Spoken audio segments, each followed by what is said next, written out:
All right, let's talk finances now. A lifetime of good financial decisions can all be undone by making poor choices that have a long-term financial impact. For most people, their financial situation is driven by a few decisions rather than their daily lifestyle habits. So with us today, we have our financial expert, Andy Mattingly, to talk about those decisions that you might regret and how to avoid them. Andy, thank you for joining us. We appreciate it. As always, we'll get right to it here. Why do most people make financial decisions that they will end up regretting? Well, a lot of times it's because they lack knowledge of other options and they don't consider the long-term consequences. Most people make all of their decisions based on what the short-term outcomes are going to be. Gotcha. All right. So now we know the why. What is a poor decision that people make with their retirement savings?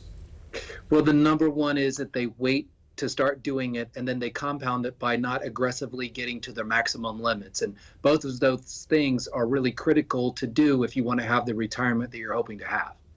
And what about when it comes to kids? Yeah, the biggest mistake is that people's choice of where they send their kids to college. They really need to be involved in it because the last thing you want to do is saddle yourself or your child with a lot of college debt if you can avoid it.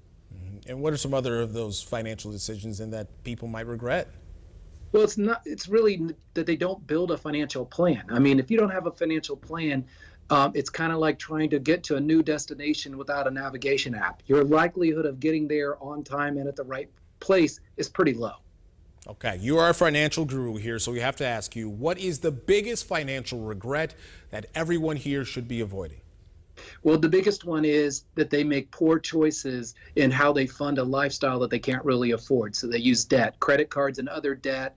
They stretch out their loan payments as long as they can, and they spend a lot of extra money on interest that they don't really need to do because that really adds up over time and takes away things that you can do if you wouldn't pay that much in interest. So avoiding debt is really key.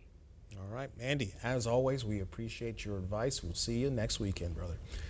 Okay, thank you.